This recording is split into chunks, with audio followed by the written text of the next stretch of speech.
Let's get started. Good morning, everyone. Thank you very much for coming. I can't believe I have all these people captured in one place. My name is Ed Stokes, and I'm the chairman of the Strategic Advisory Board to the College of Engineering, Architecture, and Technology, better known as CEAT, College of Engineering, Architecture, and Technology. What that really means is that I'm a volunteer. And now in my retirement, I'm able to give back to Oklahoma and to my alma mater through assisting those that are coming after me achieve success. And I want to give special greeting and a sincere thanks to all of our panelists that are here today, all of our speakers, and to all of you as well, because you've made the trip here today in cold weather. I hope you didn't get too cold. But before I continue with my opening remarks, what I would like to do is show you two videos from our president, Dr. Jim Hess, and the second one from the Vice President of Research, Dr. Kenneth Sewell. Unfortunately, both of them had conflicts with the timing of this panel, but they did take the time to make themselves available to record and send us a greeting and welcome to the university. So please turn your attention to the screens. Hello and welcome to Oklahoma State University. Thank you for taking time to be here and engage in the Oklahoma STEM Pipeline Partnership panel discussion. It's a privilege to have so many leaders on our campus to engage in these critical conversations that help move STEM education forward in our state. First, I want to thank our outstanding panelists for sharing their time and expertise today. Lieutenant Governor Matt Pinnell, Secretary of Education Dan Hamlin, Representative Nicole Miller, Allyson Carson, Kyla Guyette, and Katie Altshuler. I also want to appreciate our moderator, Andrew Ranson, for leading today's conversation. Strengthening STEM education is essential to Oklahoma's future. To meet the opportunities ahead, we must continue to engage students early, expand access to higher quality learning experiences, and build clear pathways from the classroom to meaningful careers. When we work together across K through 12 education, higher education, industry, and government, we can transform opportunities for students and strengthen the workforce that will drive our state forward. As a land-grant institution, we are committed to preparing the next generation of engineers, scientists, educators, and leaders who will solve complex challenges, fuel economic growth, and improve lives all across our state. Thank you for being part of this important conversation and for your shared commitment to strengthening the STEM pipeline in our state. I hope today's discussion inspires new ideas, deeper collaboration, and continued progress for STEM education in Oklahoma. Thank you again, and go Pokes! Hello, and thank you for the opportunity to join you today. I'm Kenneth Sewell, the Vice President for Research here at Oklahoma State University. I'm sorry I'm unable to be with you in person, but I am delighted to share a few thoughts about the importance of STEM education and research. To strengthen the future of research and innovation, we obviously need STEM-educated young adults entering the workforce. And of course, to have STEM-educated graduates coming out of the back door of places like OSU, we have to have STEM-interested and STEM-ready folks coming in the front door. But what might not be so obvious is that this means we absolutely must excite students about STEM at an early age. Research shows that many kids develop their identity around STEM very young, like I'm a science kid or not, or I'm good at math or not. This can solidify as early as the 3rd grade. That means the encouragement, exposure, and opportunities we provide during those early years are all critical to lay the foundation for future options. Not every kid has to grow up and engage in a STEM career, but every kid deserves the chance for that to be an option. Research and innovation are critical to solving the challenges of tomorrow and building a better future. Preparing the next generation of researchers, engineers, and innovators starts long before college. It starts in our classrooms and in our communities. That's why partnerships among K-12 educators, universities like OSU, and industry are so important. By working together, we can inspire curiosity, expand opportunities, and help students see themselves in STEM careers. Today, in addition to these panel sessions, you will see some remarkable young people showcasing their research and creativity. Let's do everything we can to encourage and support the next generation of scientists, engineers, architects, and technologists who will shape the future. Thank you for being a part of this important effort, and go Pokes. Well, thank you, Dr. Hess and Dr. Sewell, for making a special effort to be a part of our program today. Now we can get started. As I said earlier, my name is Ed Stokes, and I'm the chairman of the CEAT Strategic Advisory Board. I'm also the person that sent out the invitation to come today. In my role as board chair, I'm dedicated to leading the board's efforts in support of the dean of CEAT's goals, which is Dr. Han-Chin Wong.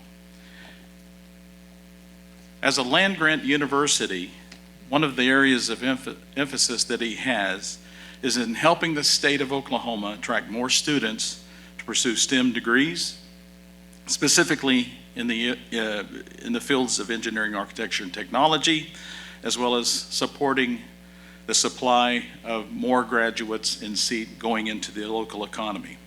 So the purpose of the panel discussion this morning is to commence the conversation about meeting those goals. We have a sizable challenge currently in achieving that. There are, in fact, several thousand open jobs in STEM around the state, especially in engineering, architecture, and technology. Furthermore, the number of open jobs continues to grow year over year. Thus, the real economic impact is that the state is losing the opportunity of realizing an additional $1 billion at least in potential GDP growth each year. I think we can all agree that this is something that we need to work together on to turn around. That's why we're here today, and that's why this panel has been assembled. This problem can in part be overcome by increasing the supply. That is, supercharging the secondary education system to produce more high school graduates prepared for and with the desire to pursue STEM education. Of course, this is a great idea, right? This is a great idea, but how do we accomplish that? At the same time, Oklahoma has fallen further in its rating in student achievement in secondary education. We all know this. And while this is bad news, it's also an opportunity for people like you and me to come together and to figure out how to produce our own Mississippi miracle. Now, for your information about Mississippi, here's some statistics. In 2013, they were number 49. Today, or last year, they had risen all the way to 16th. The truth is, it's not just Mississippi. Louisiana and Tennessee have done the same thing. So it's clear today that in Oklahoma we have a serious problem. The old saying that when you find yourself in a hole, stop digging. So we already know that we have an issue. One could say that if we adopted Mississippi's model and their methods, we would be doing plagiarism.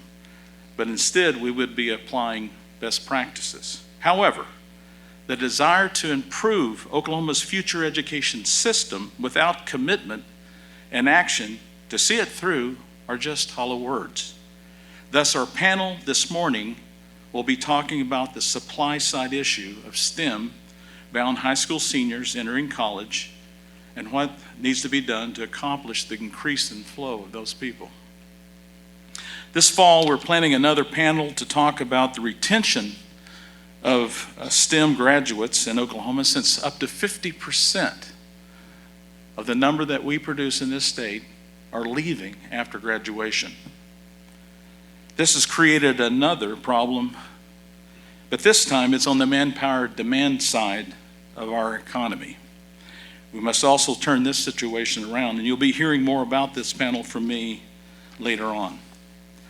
So our desire today is to clearly characterize the situation that exists in our K through 12 education system, talk about possible ways to move forward and identify next steps to get the state on the road to recovery while, and this is very important, instituting a check and balance system to assess and audit our progress going forward. So with that as an introduction and to set the scene, again, I'm very happy to see all of you here. I truly am. Thanks so much for coming. It's very important for our future. Your proactive participation is critical to our joint success as everyone here supports STEM K through 12 education. We want and need your help in this initiative that we're calling the Oklahoma STEM Pipeline Partnership. I would now like to introduce one of my major partners in STEM education and outreach here at OSU. Please welcome from the Honors College and the co-director of the Oklahoma State Science and Engineering Fair, Dr. Nicole Colston.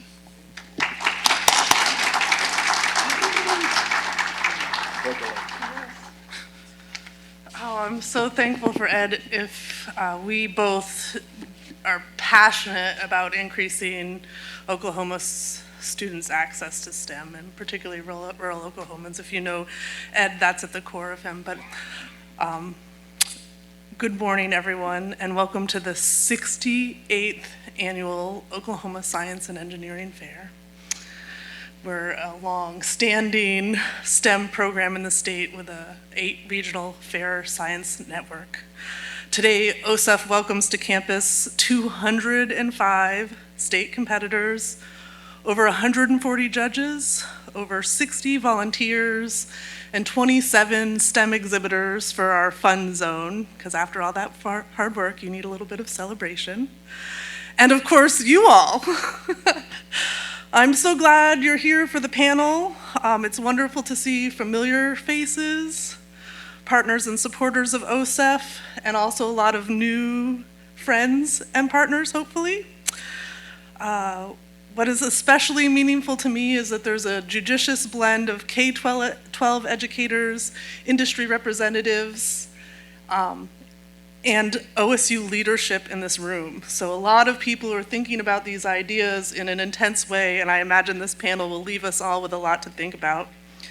As Ed said, my name is Nicole Colston, and I'm a teaching professor in the OSU Honors College. My office is in Old Central, which is very special if you know the history of OSU. And I have the privilege of serving as co-director of OSEF with Rachel Eaton, who's over there in orange. Rachel is downstairs leading the operations today so that I can be with you, and I need to take a minute to recognize her.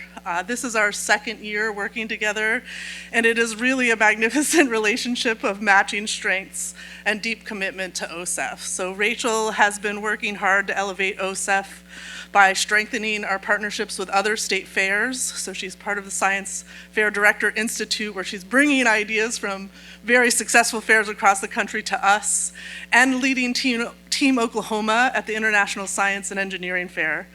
Her work ensures that Oklahoma student researchers from middle school all the way through undergraduate are connected to the broader scientific community, and so we're thankful for the College of Arts and Sciences and Rachel's role in that. Could we give her a hand?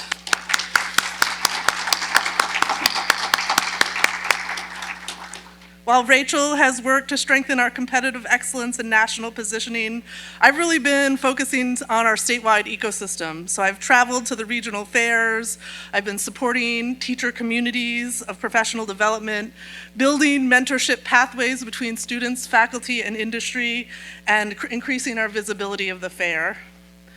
Rachel and I together are working to position OSEF as a trusted and forward-looking cornerstone of Oklahoma's STEM pipeline.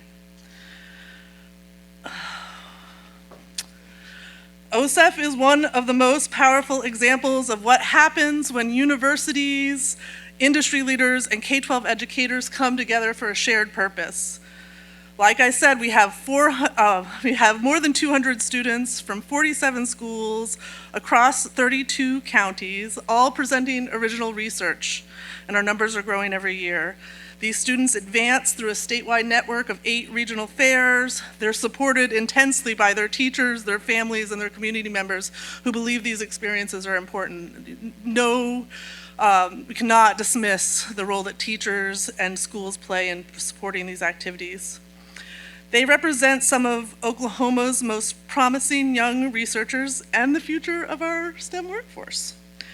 And for many of them, this is just the beginning. Our top students go on to represent Team Oklahoma at the International Science and Engineering Fair, competing on a global stage with over 1,300 students from 60 countries, and these students are amazing. They're like 16-year-old and they have patents and businesses, and they're exposed and wined and dined to all kinds of experiences. But OSEF is more than a competition. At my role in the Honors College, I actually we have 4 state-level science competitions, and competitions are connectors. So these competitions bring together higher education, where we provide research pathways and mentorship, industry, who offer real-world contacts and opportunity for our students, and K-12 educators who are preparing and inspiring our students on the ground. And that's why today matters. So I'll end by saying I hope you stay today. After the panel at 1:45, we have the OSEF open house, and I would love for you to meet these student researchers, see their work, and experience innovation firsthand, because that's the best way to understand OSEF, is to see it in action. Thank you for being part of this discussion. Your presence here is meaningful to me. It expresses the shared commitment we have to investing in Oklahoma students, educators, and partners that are going to shape the future of our state. So I hope you leave today not just inspired by the students, but with a clear invitation to help support and grow OSEF. And with that, I'll introduce my friend and colleague, Dr. Guyette, who's representing our co-host for today's panel, the CEAT K-12 program. There she is. Have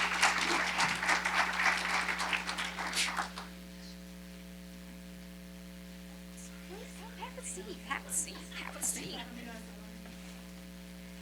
Yay! I am so excited to be here today. And let me take a first point of personal privilege.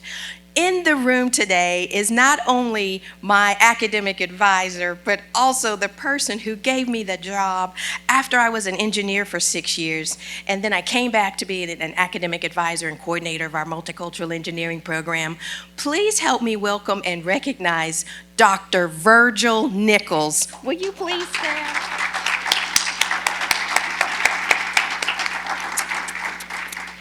Didn't know he was coming today. He gave me my love for higher education, and I'm so thankful that you're here today.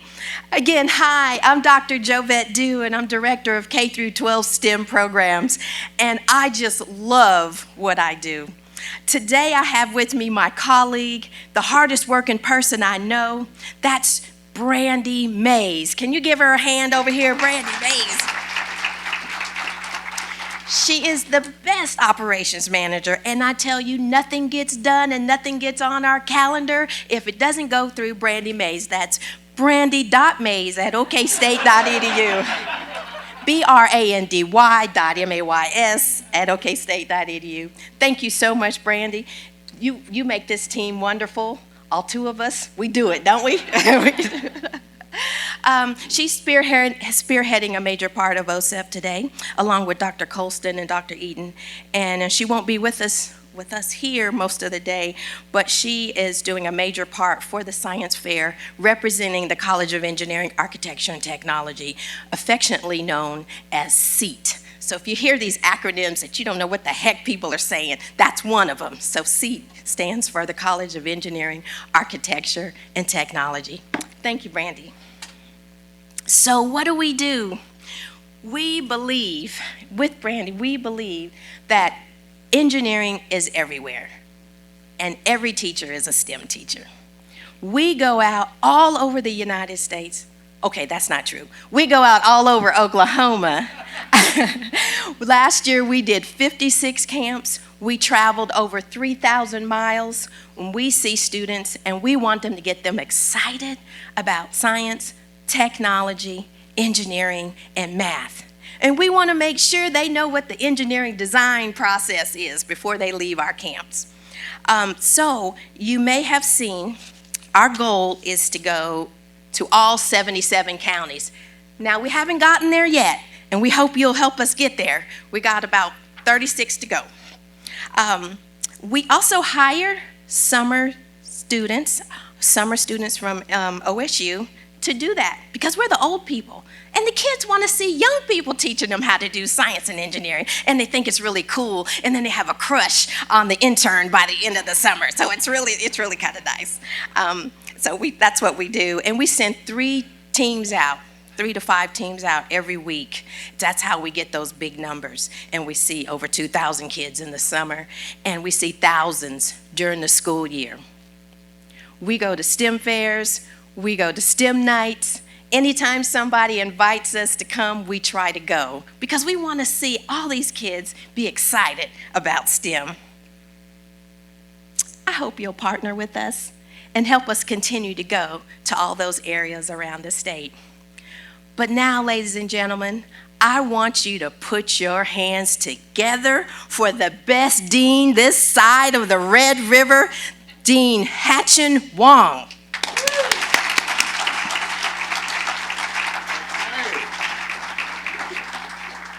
Wow. With that much energy, I don't know what I can do to catch up. But before anything else, thank you all. Welcome to OSU. Thank you for taking the time to join this panel. Just by the very fact you are here, I trust you like a partnership, right? Yes. Yes, I do too.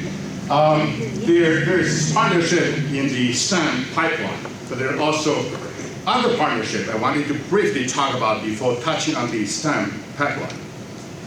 That's partnership with our alumni, and I see quite a few here. I see my colleague leadership team here, so thank you all. I know many of you don't make many mistakes. I know I do.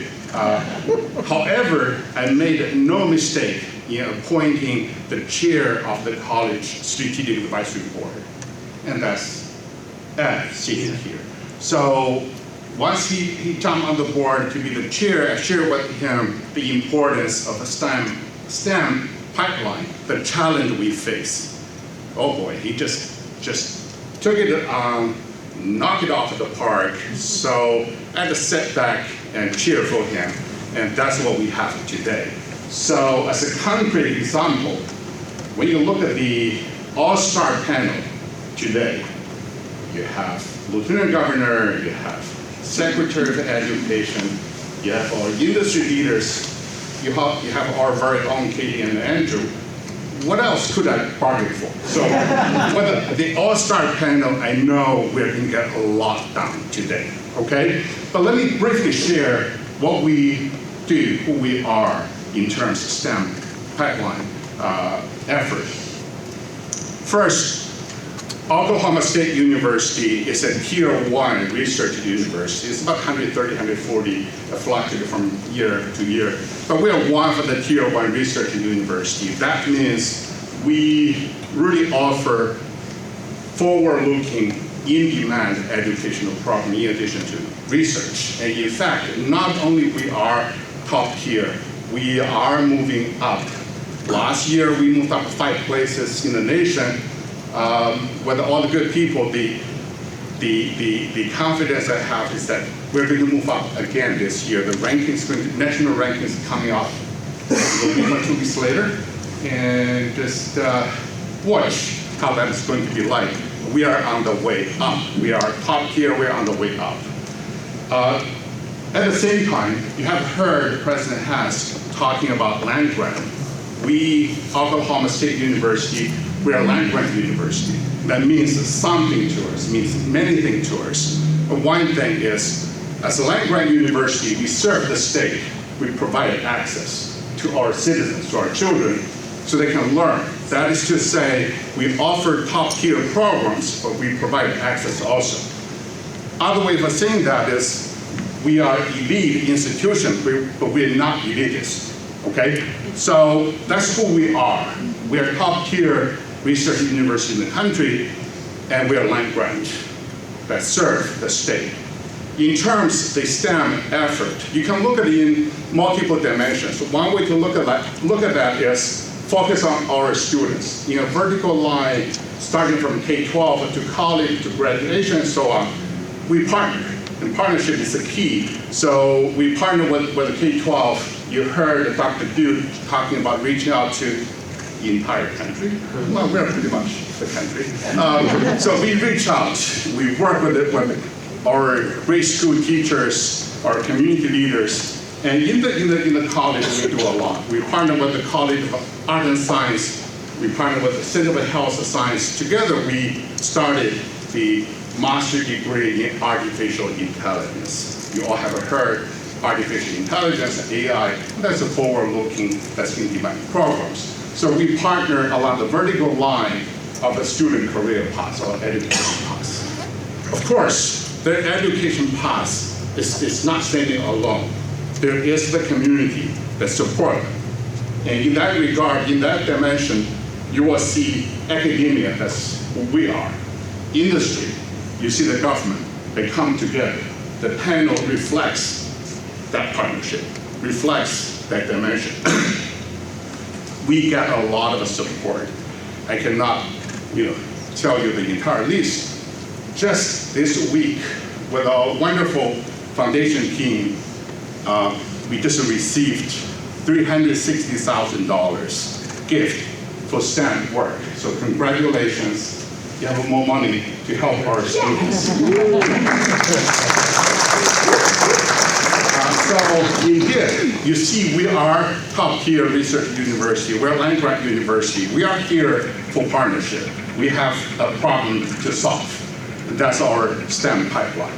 But partnership with you, partnership with all of us can and will create a better future of STEM pipeline in this wonderful state, Oklahoma. So thank you very much. Thank you for being here. Go Post, right?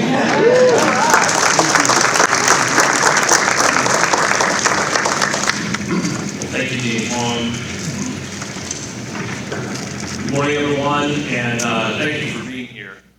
Before we begin the panel, which I have the privilege of moderating today, I would like to briefly reemphasize and frame the purpose of this discussion and the perspective that we as the panel are bringing into it. Over the past few days, I had the opportunity to be at a global energy conference where one theme came up repeatedly. Across countries, across sectors, across companies, the growing challenge of developing and sustaining a skilled technical workforce. Whether those conversations are happening in the United States, in Europe, in Asia, the pattern is remarkably consistent. Demand for STEM talent is rising, technology is evolving quickly, and organizations are struggling to build the workforce needed to keep pace. What makes Oklahoma's situation distinct is not the presence of this challenge, but how directly and how immediately it's affecting our ability to compete and to grow. Across the state, demand for STEM talent, as you've heard already from some of the introductory speakers, particularly in engineering, architecture, and technology, has been increasing for several years. Today, there are thousands of unfilled positions, and that represents not just a workforce gap, but a real constraint on economic growth. In many cases, projects are delayed, scaled back, or even moved out of state simply because the talent isn't available. At the same time, while we are seeing some positive signs like recent increases in engineering enrollment, we are in many ways just returning to pre-pandemic levels. At the current pace, it will take years to close the gap between supply and demand. So the question becomes, where does that pipeline truly begin, and how do we strengthen it? How do we strengthen it? Because the people in this room, I think, are the ones that are going to need to come together to make it happen. The perspective guiding today's panel is that this challenge does not start at the university level, it starts much earlier, as we heard perhaps from the VPR, that even as early as third grade and maybe even before, and where that inspiration happens. Across the state, only a small percentage of students are graduating fully prepared for college level work. and an even smaller percentage are prepared to enter STEM fields. That points to a need for earlier, more sustained engagement in STEM, particularly in the middle school and high school, and stronger alignment between K-12, higher ed, and industry. There's also clear recognition that no single institution can solve this alone. Addressing the challenge will require coordinated effort across public ed, higher ed, workforce systems, industry partners, and communities statewide. So the goal of today's conversation is not just to describe the problem. We largely understand the contours of it.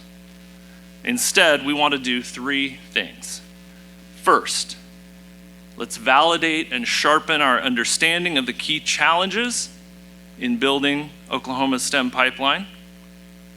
Second, let's identify practical, scalable actions, programs, partnerships, incentives, investments that can begin to move the needle in the near term. And third, let's surface where alignment already exists. And again, we've heard some of that already this morning, and we need to lean into that, where stronger coordination could accelerate progress across the system. We're focusing today specifically on the supply side of the pipeline, and as Ed mentioned, how we attract, prepare, and support more students to enter the STEM pathways. As Ed mentioned, we're recognizing that retention is also a key factor, and there will be a further discussion at a later time to discuss that. But with that framing in mind, we have an exceptional group of panelists to help us explore these questions. I'd like now to invite our panelists to offer brief opening remarks, and then once you've given your remarks, I'll introduce the next panelist, while the person who's given the remarks will take the stage. I want them to each reflect on the challenges they see from their respective roles and how they're working to address them.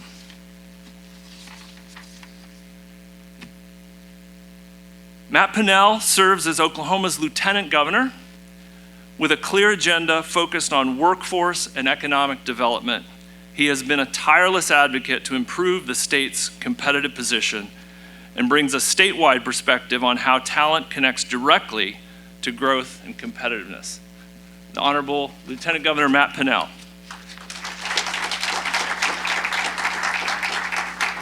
Thank you so much. Go Pokes. Let's start there. We'll start there. I can do it as well as anybody. Go Pokes.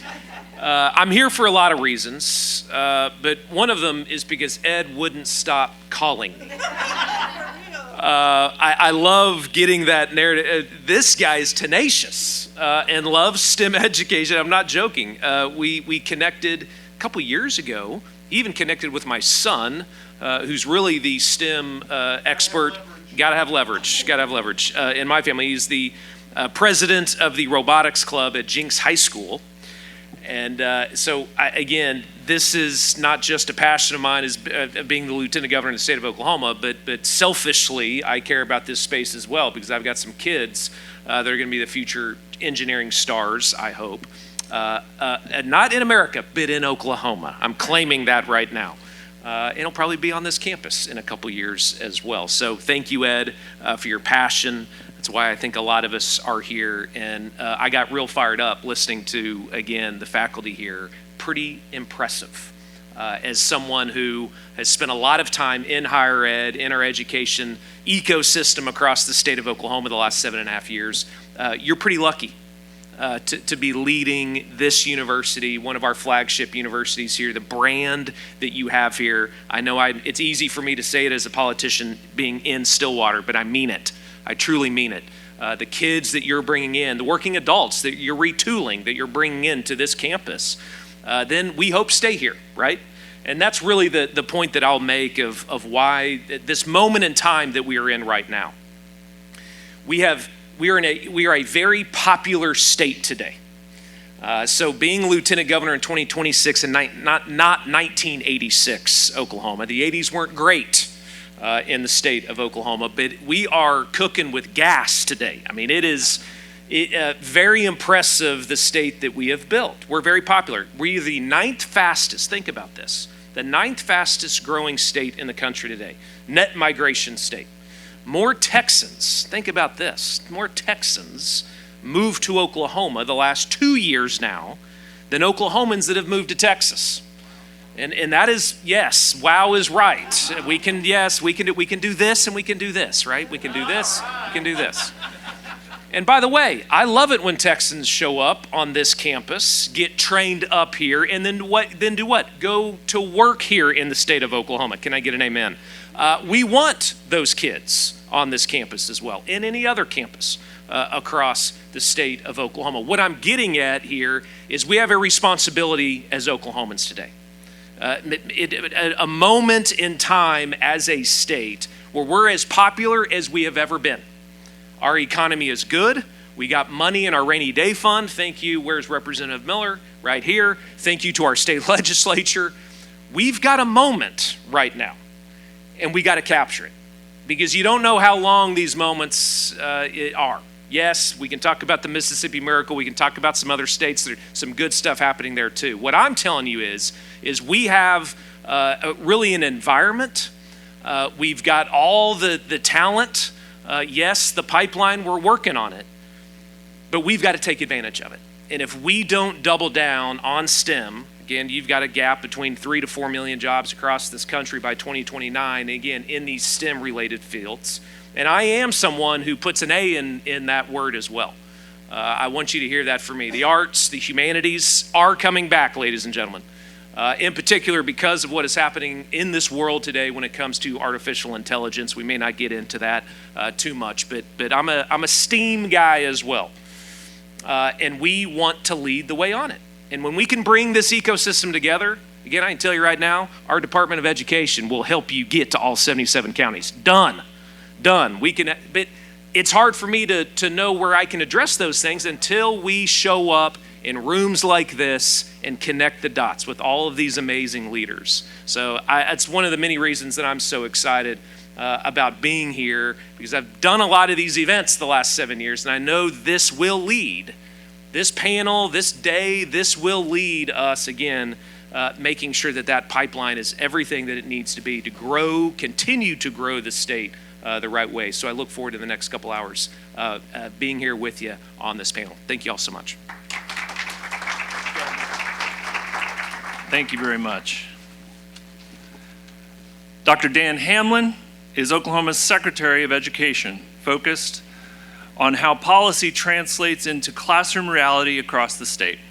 Secretary Hamlin leads efforts to strengthen educational opportunity, align education and workforce needs, and support K-12 innovation. Secretary Hamlin. All right, well, thank you. What wasn't mentioned is I'm actually also an OU professor, so this is a lot of orange for me. But I've always, I think, secretly wanted to do one of these, if that's the right way to do it. So glad to be here today. But I think my comments, would build off the Lieutenant Governor's. So I would agree with everything that he said. We are in a moment right now. Oklahoma is a hot state right now. We have so much going for us. But I think one area is our education system. I think we all know that is something we have to improve on if we're going to take our state to the next level. So I would really identify today in my comments when I get up on the panel two broad areas. So one is the policy levers that we have. So I think many Oklahomans don't know that our school calendars are extraordinarily short. So on average, students are in school in Oklahoma for 159 days a year. That's on average. So that means there's a ton of districts that are well below 159 days. You compare that with the national benchmark of 180 days. Now add that lost instructional time up over a 13-year school career. That's a lot of accumulated lost instructional time that, and I think in a lot of ways, it gives our students a sort of a competitive disadvantage out there. Now, the legislature, I think, has a great bill that would add 7 student days to the calendar, and that's, I think, will be enormous progress. But so that's one policy lever. Another one is our teacher labor market. So it is no secret that we're struggling right now to retain and recruit teachers, and I think we're making some strides. We're actually working with OSU pretty closely right now to develop some accelerated programs that would actually train up about 300 new teachers over the course of just the next year. But if you think about STEM in particular, it's even more of a challenge to be able to recruit and retain teachers who can teach advanced math and science courses, preparing kids to be able to pursue an engineering degree when they go off to university. That's a challenge. So I think we're going to need to get creative with compensation packages. We need to consider differentiated incentive pay for those groups of teachers if we're going to be able to bring them into the system. And then just broadly, I think it was already alluded to, but we need to be able to build a stronger foundation in math and reading in K-8. Sure, when you go off into high school, you can start to tailor, you'll know more about your needs and pathways, but we want a really strong foundation in math and reading in K-8. Right now, I think looking at the National Assessment for Education Progress, it's also called, some people refer to it as the nation's report card. If you look at 8th graders in Oklahoma who are getting ready to enter into high school, I believe about 1 in 5 are proficient in math, just 1 in 5. But then if you look at the percentage of students who are advanced in math, so the ones who actually could pursue an engineering degree in university, that's just a really small percentage of those students who are proficient. So we've got a lot of work to do there as well. The other bit that the other broad bucket, so along with policy, that I would emphasize is, and I think this kind of event helps to contribute to solving this issue, but I really do think we've got to build a stronger culture of education in the state. We really need to start to prioritize and place a much greater emphasis on education around the state. That means elevating not just education, but elevating teachers in our communities, doing more to elevate the profession, elevating students especially. I mean, I'll go around the state and, pretty much every high school I go to, you get a life-size picture of the high school football team, life-size posters of the basketball team. I want the mathletes up there. I want to see the kids who are scoring the highest on the ACT. We should start to elevate that. So I think we got to think about our priorities if we're gonna, again, take our state to the next level. And I do think we're moving in that direction. The other thing I think we need to do from a cultural standpoint is our standards, and I know this is unpopular to say this, but our standards are just way too low right now. When I go around the state and talk to parents, a lot of parents think, hey, my child's doing just fine. And oftentimes when I'm talking to people, they're talking about comparing Oklahoma to Arkansas and Kansas. And I'm thinking, that's great. I mean, on some level, we're comparing with those states, but really, our kids are competing globally. And kids in Japan and China and Korea, they're going to school for 200 days, for 210 days. I saw a statistic relatively recently that families in Seoul, South Korea, who have a high school age child, that on average, they spend 40% of their disposable income on academics outside of the school day for their kid. Now, I'm not saying that we necessarily have to do that, but it gives you a sense of the competition that's out there and maybe a difference between what we're doing and what a lot of other countries are doing to prepare their kids for what's going to be a hyper-competitive environment this century. So I think that's something we need to consider. And that was mentioned earlier, I think, by Ed. I do think we need to cultivate a much stronger sense of self-efficacy among our children. Too often I hear something like this. It goes, the story goes something like this. Well, my kid, just not naturally good at math, or didn't do so well. My kid hates math, and so we're just not focusing on that. But at the same time, that same family is investing a ton in that kid's basketball career. They may be 5'4". The family doesn't care. So I think that's we need to, these things need to change, because being at OU, I'll see students all the time come from countries internationally that oftentimes don't have very well-resourced education systems, maybe aren't the highest performing education systems.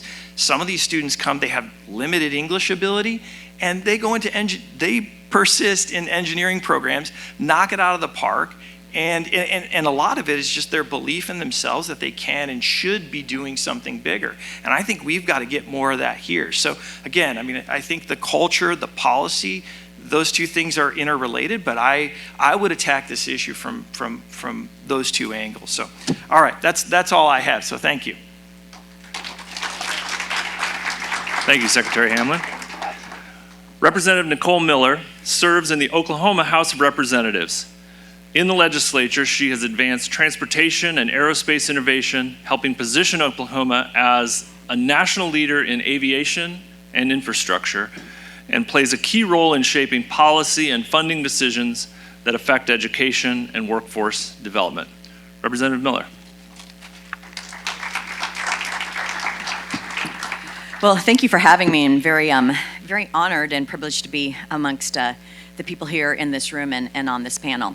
So I would say that, how I got here, much like Lieutenant Governor Matt Pinnell, we had just gotten out of session, and I kept getting these emails from some guy in Texas wanting to talk to me about some legislation that he thought was really good. I'm like, now this is interesting. This guy from Texas is contacting an Oklahoman legislator because he thinks the Oklahoma legislature has done something good. So I'm like, and this is intriguing. So, and thank you for reaching out and for your tenacity. It really makes a difference. It truly does. I would say this, just hearing Lieutenant Governor talk, I ran in the 2018 cycle along with Representative Ranson, Mr. Ranson's wife, and Lieutenant Governor Pinnell ran in that same cycle. And if we remember what was happening then, it was the crescendo of the teacher walkout. And it was really, really hard. Now, it was a cycle right before I came, but in 2017, the legislature was walking into the door $1.3 billion in the hole.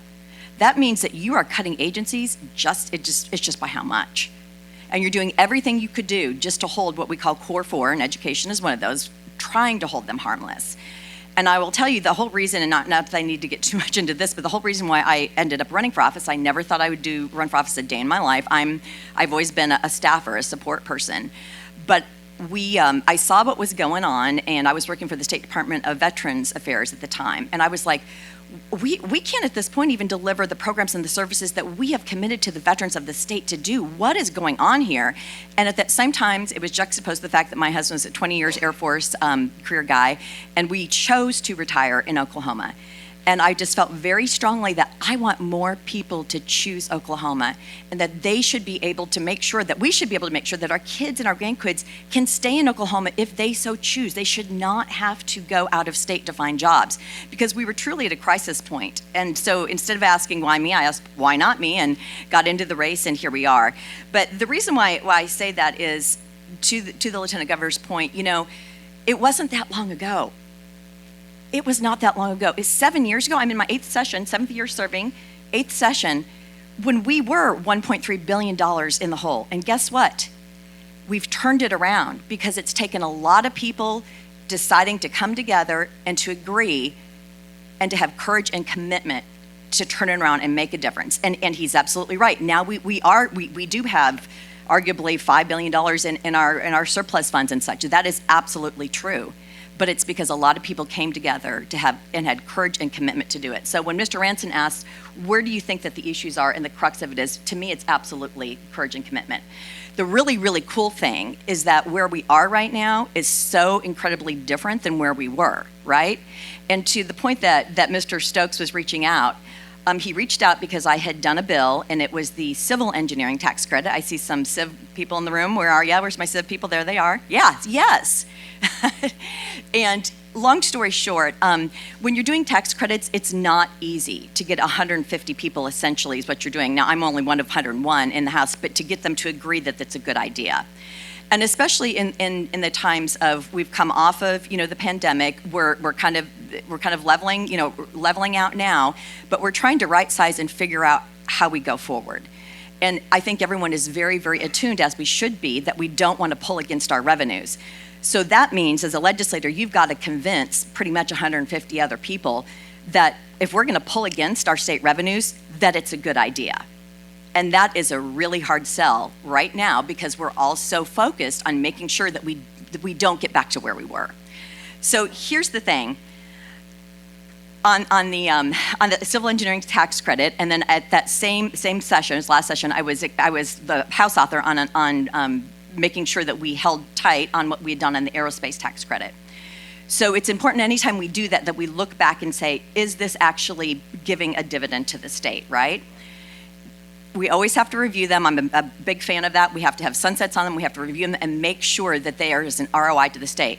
Here's the reason why I was so passionate about making sure that we reauthorize the aerospace tax credit, and that we make sure and we put in some of the civil engineers, because we are all in this together. It is an ecosystem for us in transportation, aviation, aerospace. It's because of this.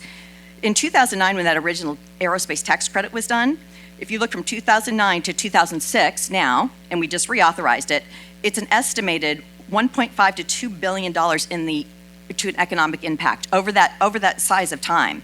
So were we pulling against some? Sure we were. But we were absolutely paying huge dividends into where we need to be and to where we need to go, and the retention piece of that too, and we'll probably talk about that later. And here's the most interesting fact, I think, when I was researching and doing that bill, and I'll tell you, I'm actually doing a little bit more on the aerospace tax credit. I'm excited to talk to you guys about that, because it does have to do with OSU. But we are far outpacing the national trend. That is where it's at. And it takes courage and commitment to make sure that we're not where we were, but where we are now, that we're still moving forward.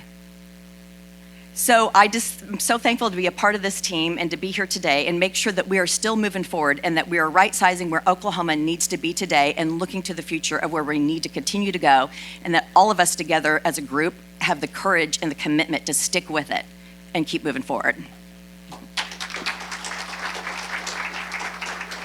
Thank you, Representative Miller. Kyla Guyette is Executive Director of the Oklahoma Workforce Commission. With nearly 2 decades of experience in workforce development and specializing in system innovation, she's focused on building systems that connect individuals to real career pathways across the state. Kyla Guyette.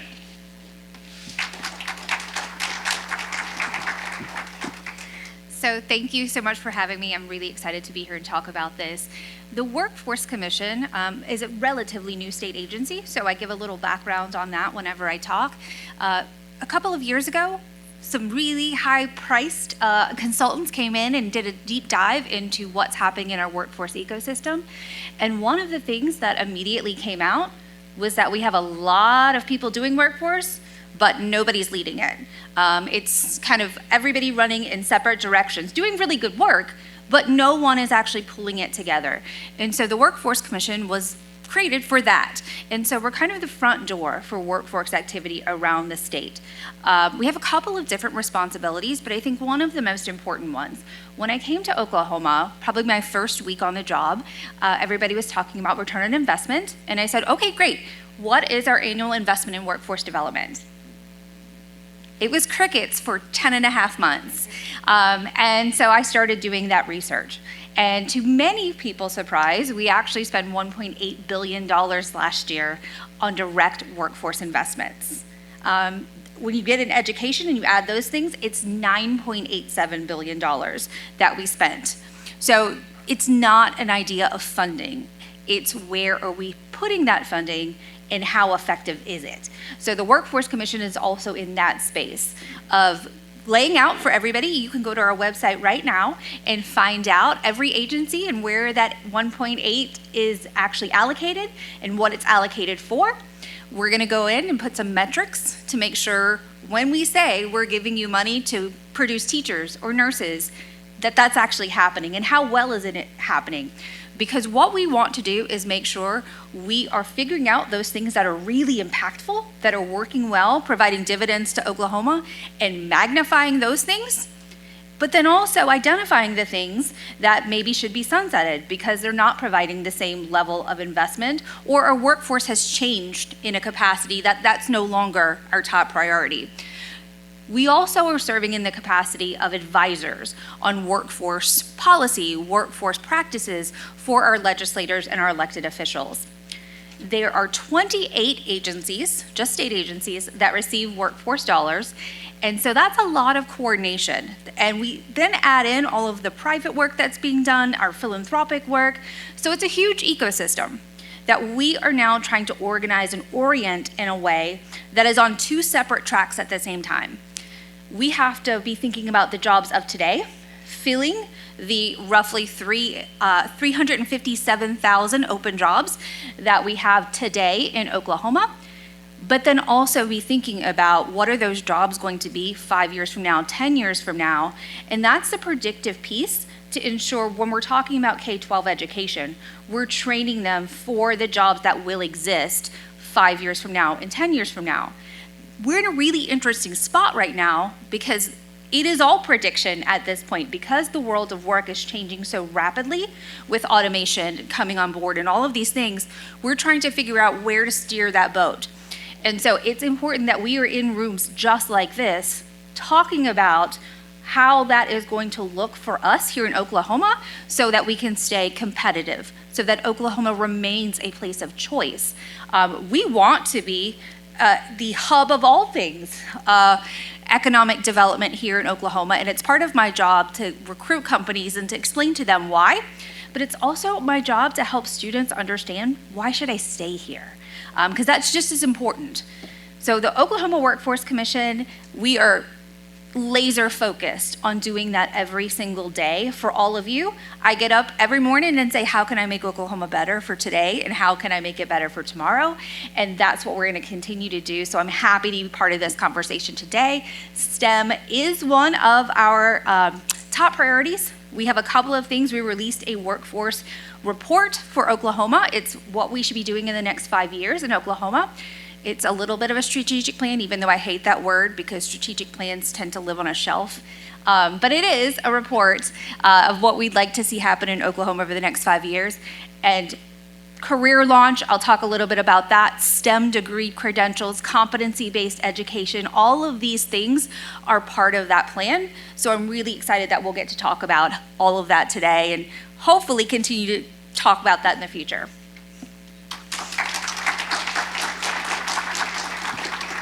Thank you. Katie Altshuler is Deputy Executive Director at the Hamm Institute for American Energy at Oklahoma State University, which works to promote reliable, affordable energy for all. Her work is focused at the intersection of research, policy, and industry innovation and the future of work. Katie Altshuler.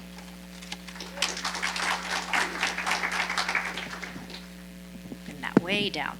No. Thank you very much. I'm thrilled to be here today and thrilled to see so many of you in the room together and serve with these distinguished panelists, because it's going to take every single one of us working together to solve this problem for the state of Oklahoma. And I echo everything that all the other panelists have said. It starts in fourth grade, if not before. We have to focus on fourth grade reading. On the nation's report card, we're the lowest, close to the lowest, if not the lowest in the country in literacy. Our numbers are even worse in fourth grade math. So there's a lot of conversation out there today in the state about literacy and how important that is, and of course it is, but we cannot lose sight of how critically important math and STEM are as well to the future of generations to come in the state of Oklahoma. The good news is we have nowhere to go but up. Right? I have been a part of this conversation at both the federal and the state level for the better part of 30 years, so it's not a new issue.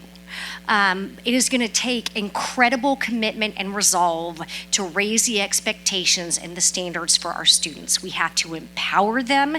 We have to encourage them to be creative and to try new things and to challenge them and tell them they can succeed no matter what. That's what we have to do. We have to put all of our resources behind that. I want to tell you a little bit about the Hamm Institute. We've relaunched in the last year and a half or two, just so everybody knows what that is and how we're trying to work to support these efforts. The Hamm Institute's mission is energy security for America and our allies. We primarily focus on natural gas, geothermal, and nuclear. So our MO is natural gas now, geothermal next, nuclear future. We are also working on a huge initiative this year on American energy for AI. So we're working very closely with industry, with all the hyperscalers out there, all the energy companies, utilities, everyone along that value chain. We're working to bring these industries together to better understand how they can and should work together and implement policy reforms at both federal, state, and local levels so that we can meet the energy demand that AI has put before us as a country. It's the biggest challenge we've faced probably as a country, and it will have to occur over a shorter period of time than anything we've ever done before. And so there's a lot of good, exciting work. AI is going to enhance human potential. Kids today in kindergarten and in college have a bright future. There are tons of jobs out there. There will be even more out there as a result of these innovations.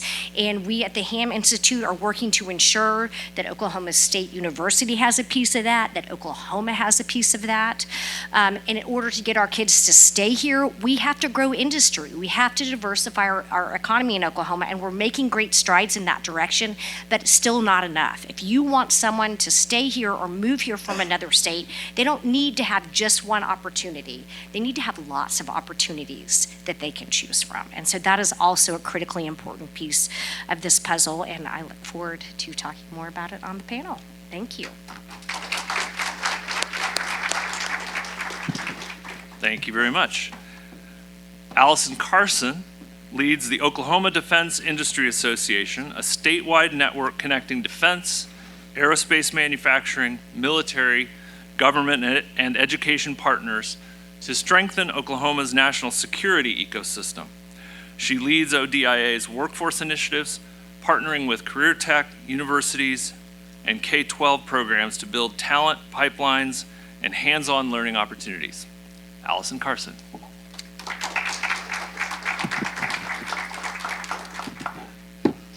Well, good morning. First of all, it's great to be back here. I am a graduate of Oklahoma State University, not from this college. I'm from got a degree in family relations and child development, and I know you wonder how in the world did you get here.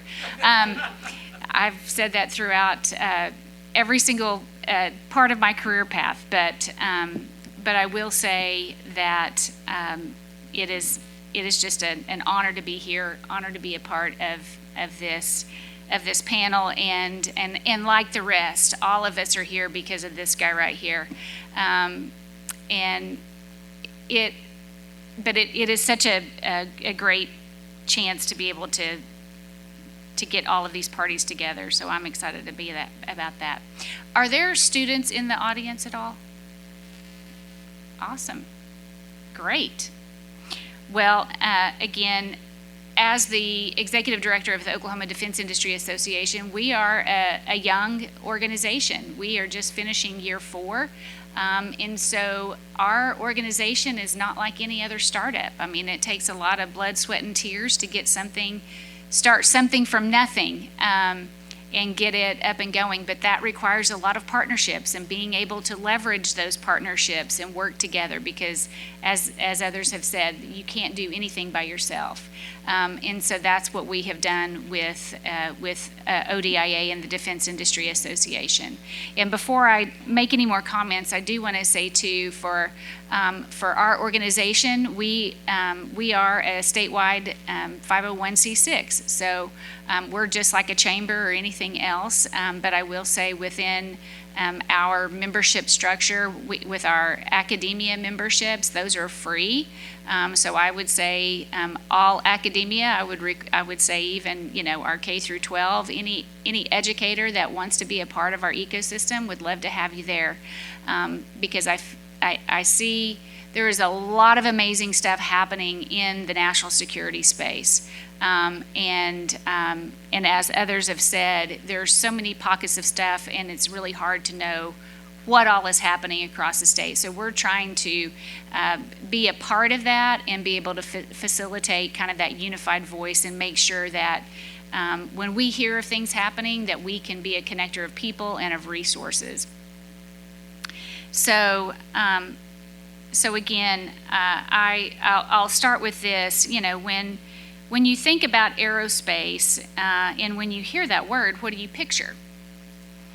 You picture maybe a pilot or an astronaut, or maybe somebody that is dramatically staring down the rocket countdown. But what I want to emphasize is that that picture is way too small. And in fact, I'm wearing my pin that Dr. Jamie Jacobs, OSU's very own Dr. Jacobs, he and I spent an entire day together, which we had a great time at the FAA and ended with a jaunt at OETA. That was fun. But in fact, just yesterday was at the FAA all day in a room full of pioneers. And I want to tell you that something that I don't think enough people in Oklahoma fully appreciate, that, and this was part of that conversation, that we are living currently in the Kitty Hawk era of the great aerospace race of the 21st century. And for anyone in the room who just thought, okay, Kitty Hawk, what is that, a bird? I'm talking about Kitty Hawk, North Carolina in 1903 with Orville and Wilbur Wright, where they took flight for a whole 12 seconds and a whopping 120 feet. The first powered flight in human history. Some folks would have evaluated that as nominal, but that 12 seconds changed everything. Everything that flies today traces back to that moment. What's happening in Oklahoma right now is in that kind of moment. The FAA is reimagining the future of flight, new aircraft, new systems, new ways of managing our airspace, all at the same time. And Oklahoma is positioned to be a national model for how this gets done. This is not a small thing. It is a once-in-a-lifetime opportunity. And what makes it possible? People. Engineers of every kind. We tend to think of that aerospace means mechanical engineers, and while we love them, absolutely, but it also means software engineers, human performance engineers, people who literally study how humans interact with aircraft systems and make them safer. Electrical engineers, system engineers, data scientists, cyber security professionals.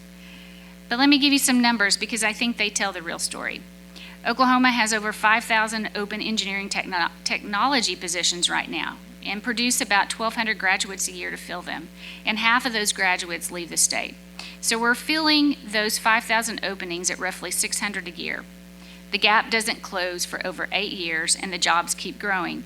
In fact, Tinker Air Force Base, the largest single-site employer in the entire state with more than 26,000 employees, likes to say that they could hire every single engineering graduate from every university in Oklahoma and still have jobs to fill. And Tinker's just one installation.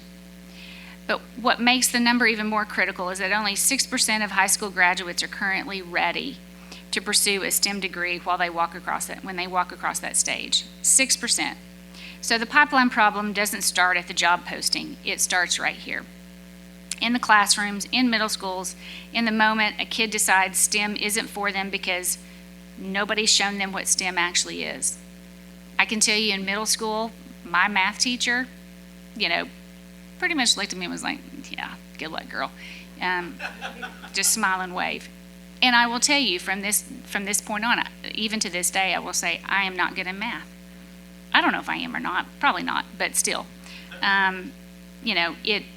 It is so valuable to have those teachers that offer those opportunities, and outside of reading a book and trying to figure out real life application. I have a good friend of mine who is a highway patrolman, and he worked at the academy. This was many years ago when I was working in the Attorney General's office, and he periodically will substitute teach. And the kids absolutely loved having him as a substitute teacher because he showed them that math matters. And he showed them this is how we recreate a traffic accident and investigate it. And then the lights go off and like, oh, okay, you actually do use this.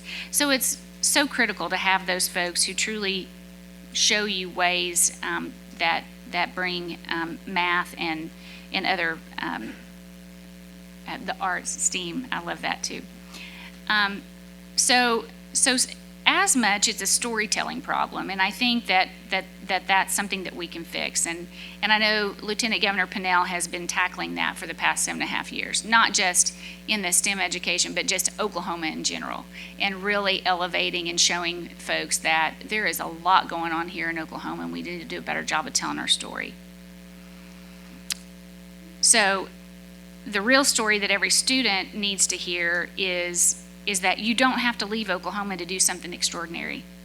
You don't need an Ivy League diploma. You don't need to be a little fish in a very expensive pond somewhere far from home. A kid from Weatherford, Oklahoma, thanks to no small part of a hometown hero named General Tom Stafford, the first general to fly in space, helped send engineers to NASA mission control for Apollo 13. Students graduating from the University of Tulsa go straight to NSA and CIA, protecting America's most sensitive secrets. 70% of TU Cyber Corps graduates have done exactly that. Engineers trained at OSU are working on the next generation of stealth bombers alongside Boeing and Northrop Grumman under the formal partnership agreements with Tinker Air Force Base. Oklahoma has deeply established, and nationally recognized pipelines that have been producing world-class talent for decades. And programs like Launch OK are building sustainable funding into public schools to grow even more. OSU Polytech is aligning degrees with jobs industry actually needs. And so the legacy is here, the careers are here, and the opportunity is here. And we just look forward to continuing this conversation, and for the Defense Industry Association and myself to be a part of ensuring that everyone knows what each other is doing, connecting each other. So.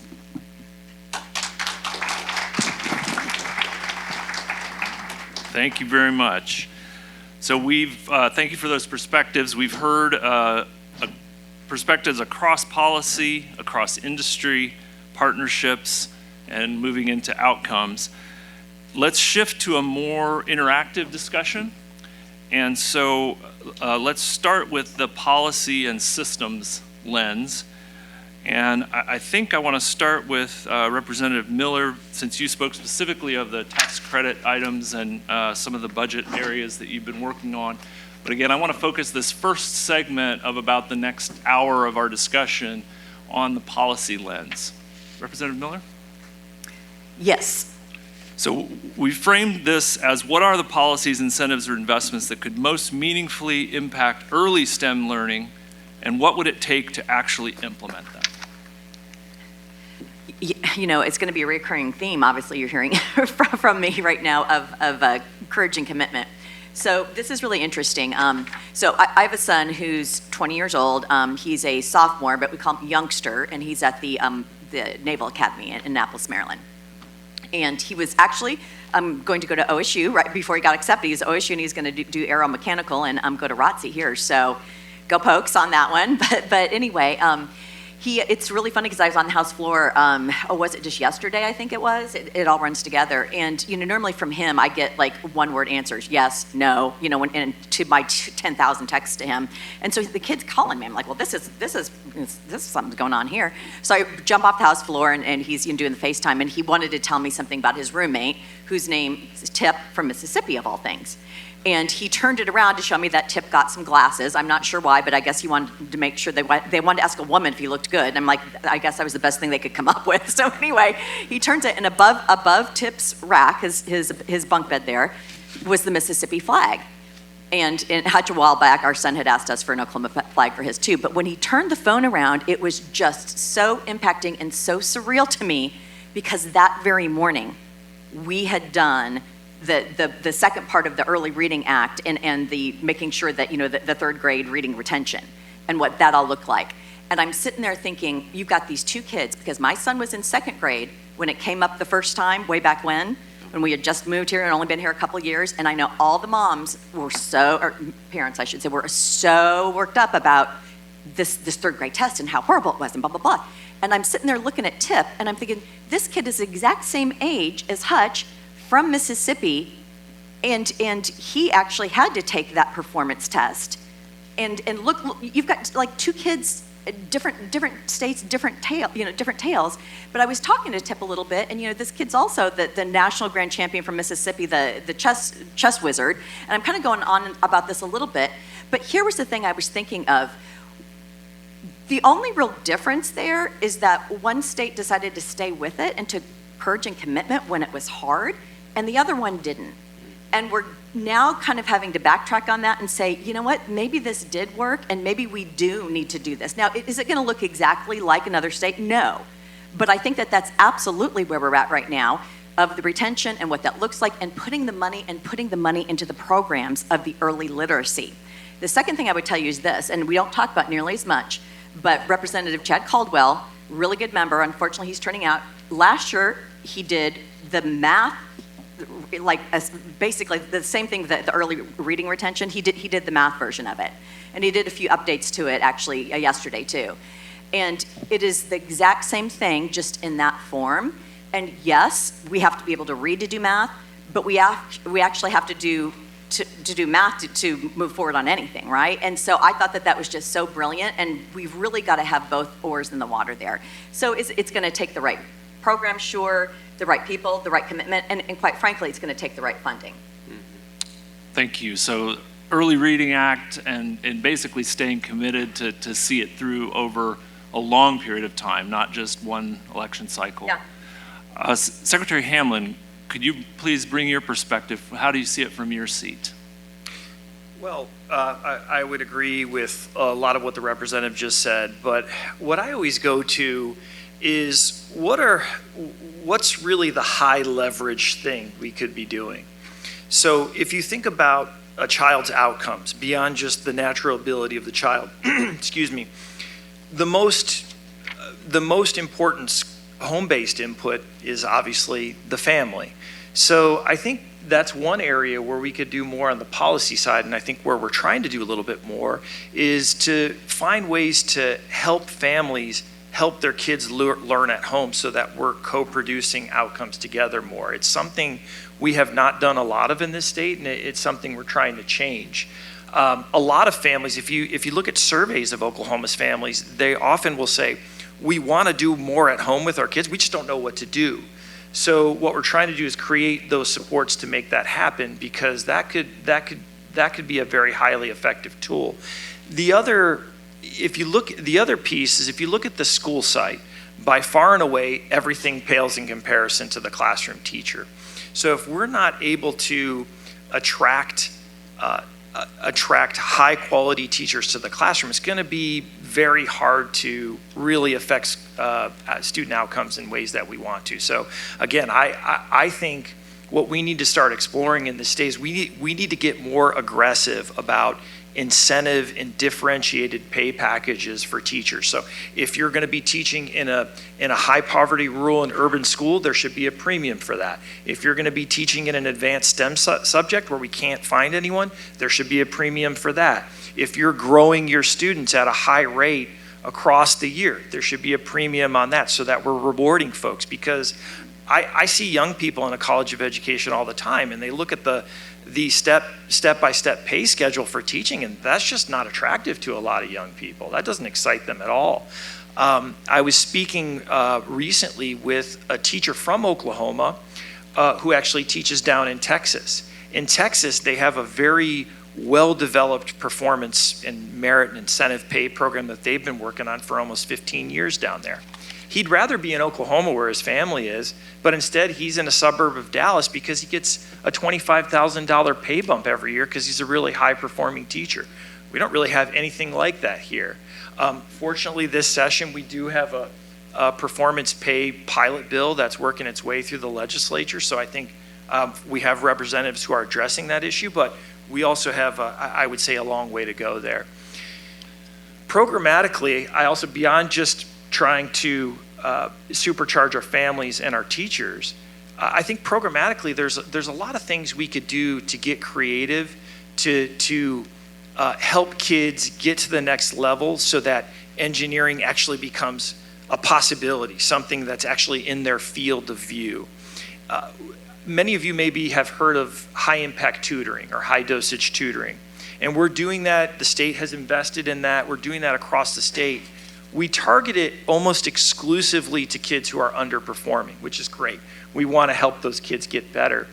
But another way that we can actually target this to get kids ready for engineering is if you're in a high school where maybe there's not a lot of advanced math, maybe there isn't a great calculus course that's available to you, maybe you don't have a physics teacher, what we could do is we could use OSU.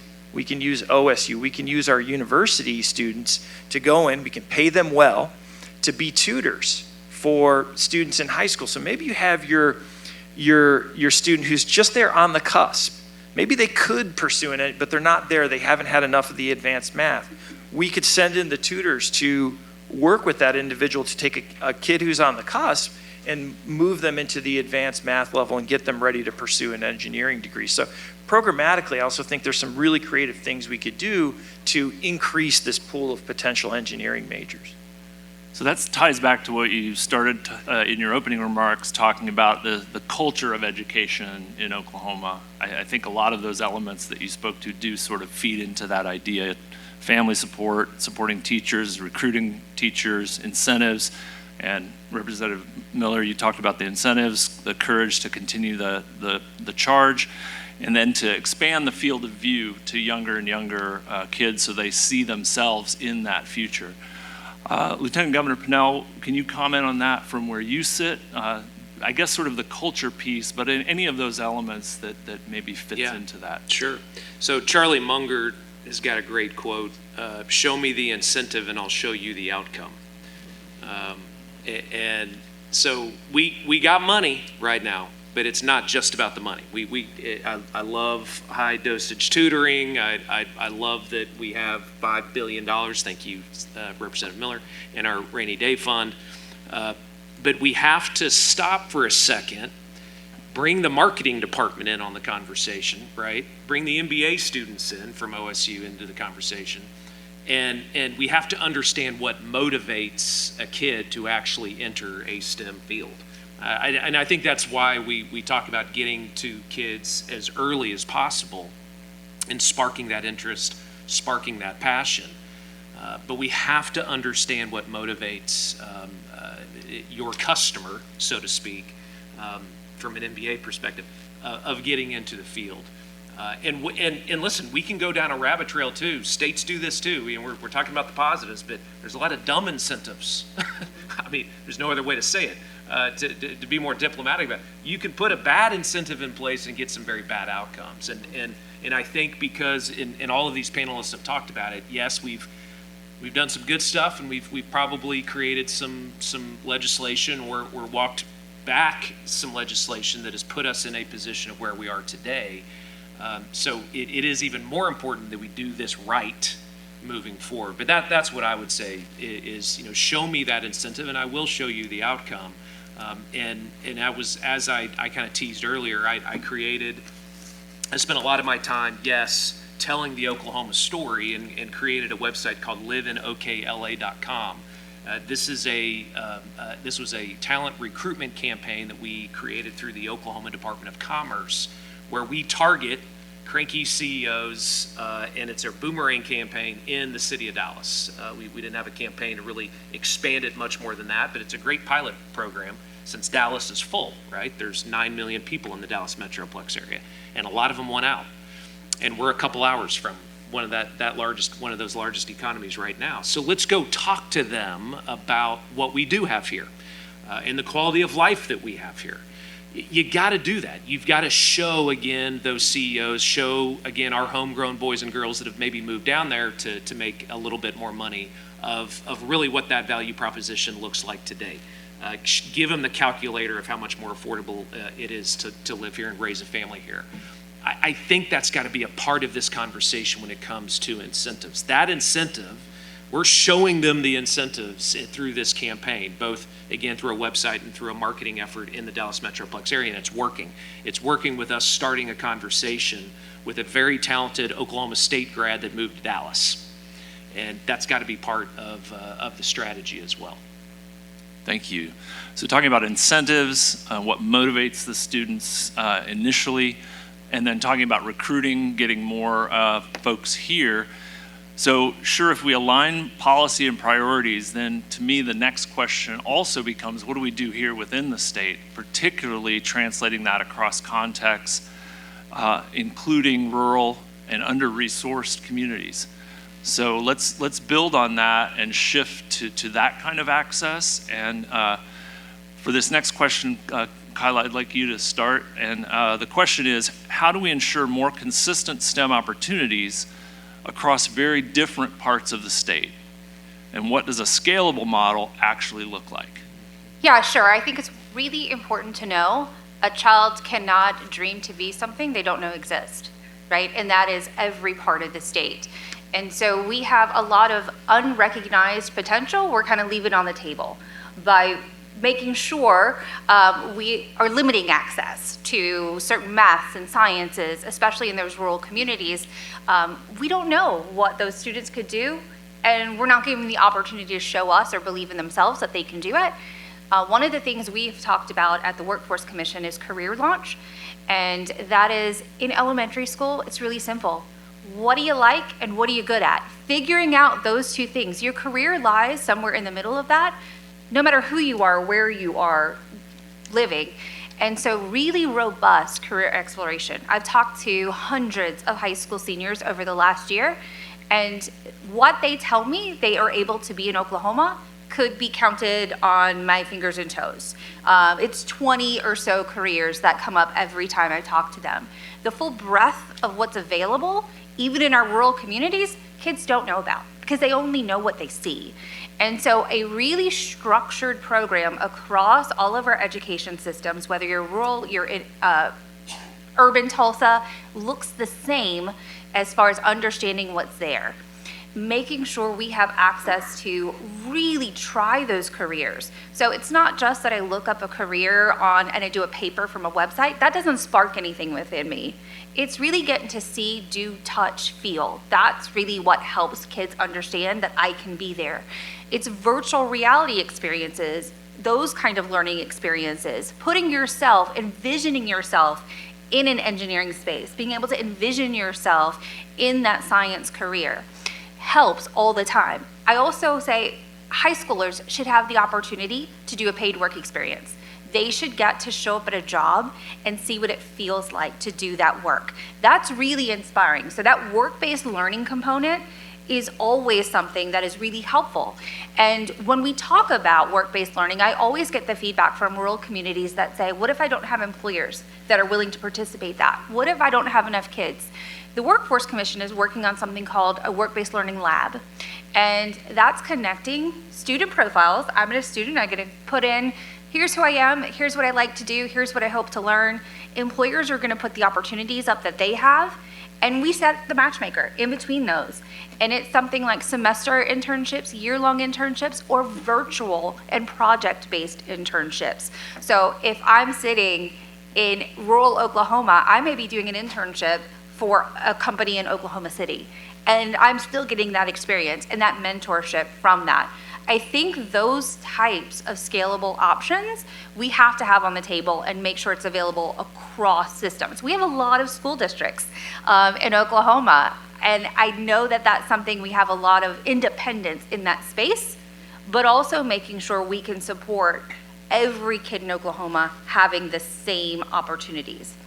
I'll also say that the world of education is changing rapidly. The way that everybody ingests education is going to look very different over the coming years. And so having an educational system that is flexible and fluid in that capacity is going to be really important. The way I learn things is going to be more competency, skills-based, rather than I take tests and textbooks and those kinds of things. And that can be implemented across the state, anywhere in the state, but it's going to require our educational system to be really open to those creative ideas and helping us to get students from start to hired in a much faster capacity. Thank you. At the risk of going on a rabbit trail, you brought up AI in obliquely there, and I know Katie, the Hamm Institute, has been doing on powering AI, which is a little bit of a different lens, but if you, based on all of the conversations you've been involved in about AI, and I know it came primarily from a different angle, but could you take that lens and then apply it to this workforce, inspiring students, how students are going to be learning in this age of AI, and then how that translates? It's like a 4-part question, so pick one. Okay, yeah, happy to. It's an incredibly exciting and emerging space right now. I'm sure you all, obviously know, you read the newspaper. Hopefully you are all using AI in some capacity in your daily lives. You likely are, whether you know it or not. But it is evolving rapidly, and we're able to do things as a people and as industries, in 3 weeks that we weren't able to do the 3 weeks before that. It's really, truly incredible. It is going to elevate human potential. It's going to create new and different opportunities. It's going to free up more time. As well. And I really do think I want to kind of talk about AI and then also the rural question, because I truly believe as a state it is one of the biggest opportunities that we have, and especially with COVID and the evolution of technology and how rapidly things are changing, you have a real want and a need for people to get back to the land and the earth and have a simpler life. And if rural America can figure out how to marry those two things and allow a family, to have a world-class education system opportunity for their child on a farm, while they're dialing in, through digital and AI into their job wherever it may be. I mean, I think rural America has more to gain from everything that's going on in the world today than anybody else. And they should really work to take advantage of that, because I think we would have people coming to Oklahoma in droves if we could figure that piece of it out. But we have, I think, 34 industry partners in our American Energy for AI. It is twofold. It's how do we provide the American energy that the AI is creating the demand for, but also how do we better utilize AI to more efficiently produce energy as well.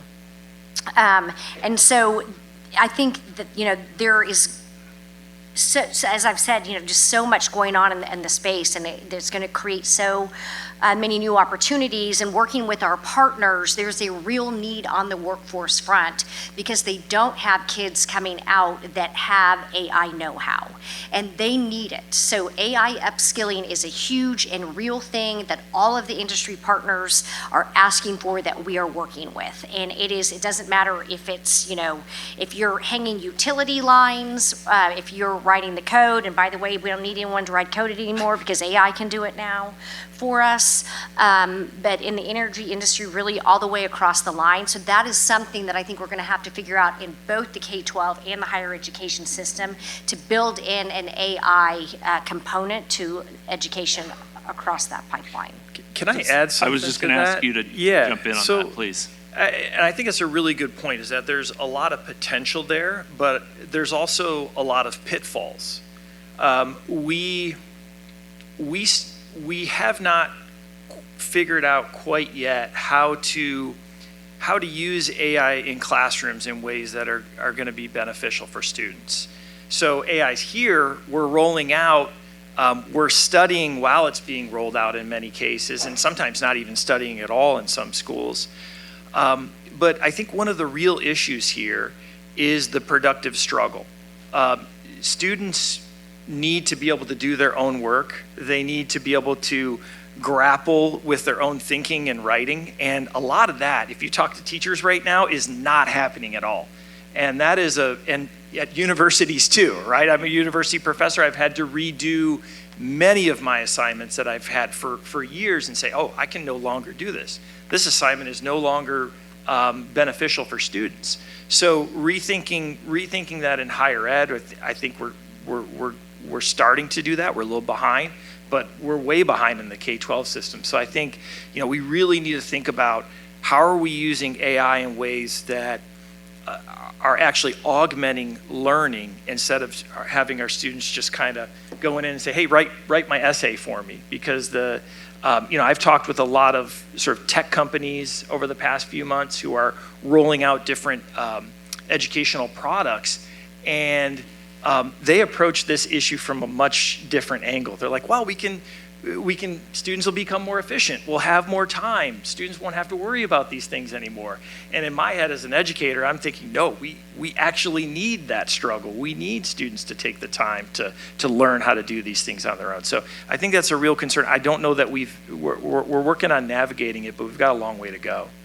Thank you. That idea of productive struggle, I think, is critically important. Another term that I've heard is the cognitive density, both of an individual and even in organizations. Are we maintaining cognitive density while we use these tools? Are we building on that? Representative Miller, I want to come back to you and talk about, and this is I see this as a hard question. How do we sustain that courage and commitment you talked about, which I understand is vital to kind of see this through in an environment that's changing so fast at sort of a fundamental level? I mean, I guess if you can answer this question, we're going to be good, right? But I'll put it to you first. It's very challenging. You're asking me? I am. With courage and commitment, certainly you have to be flexible and resilient, and more than anything, adaptable. I will say this, just working in, I've been blessed enough, to work in the aviation aerospace space some, because, with underneath that transportation umbrella. And I will say this, I say this sometimes when I go out and talk to schools, we are truly moving so quickly in technology that we almost can't keep up with the policy framework on it. Right. And that is hard in some ways, but it is something that we have to do. Goodness, several years ago, it's been, 3 years, I carried the legislation that authorized autonomous vehicles across the state. Now, that sounds like a big thing, but now, 2-3 years ago, it was like this mammoth thought. Now, it's not that strange to think about that, right? Because we're moving so quickly into that. So I think you just have to be very resilient and adaptive to where technology is going, but where we're going as a state. How we do that well and put guardrails on it when we need to, but to be flexible to how fast it's moving, which isn't always easy for a legislature, but that's certainly where we're at right now. And I would say, too, what's really interesting to Secretary Hamill's point, as Americans, one of the things we've done really, really well in is our critical thinking skills and our problem solving. If you really look historically, other countries have, taken what we've done and just multiplied it and done it quicker, faster, better. But typically those ideas a lot of times do come from the United States, and I think it's fundamentally because of the problem solving and critical thinking skills that has been embedded within our education system and really just within our culture.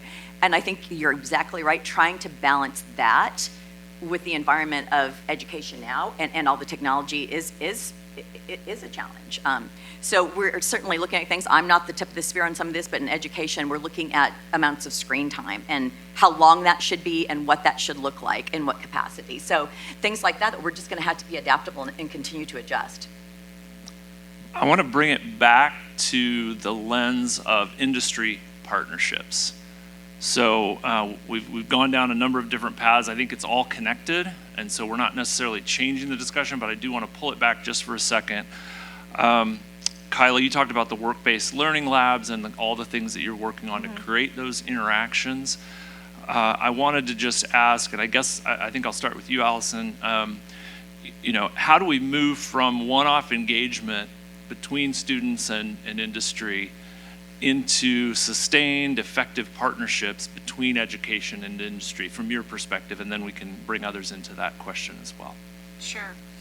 Well, I can tell you just currently it is a one-off. I get phone calls or I get emails from people who, they have students who are looking for internship opportunities or just out of college and looking for a career.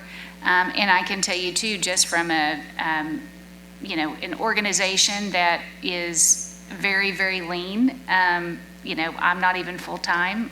I contract with ODIA.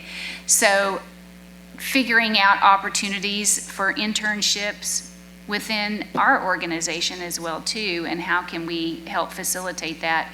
But from an industry side too, there's a lot of our companies across the state that they are, they're eager to offer internships. It's just connecting those dots. And I think kind of across the board, we've had a lot of conversation just in general too about Oklahoma, and as a, is somebody coming to Oklahoma or is in Oklahoma wanting to start a small business, we're like, where do you go? What do you do?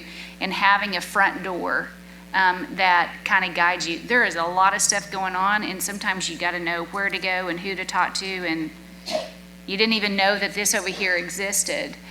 So that's what I'm trying to do with our organization as well, is, be a layered approach of, if there are internship opportunities, I want to put them on our website, just even like a job board, to where people can go and utilize that platform to push out information. Same thing with events and other things, being able to utilize that.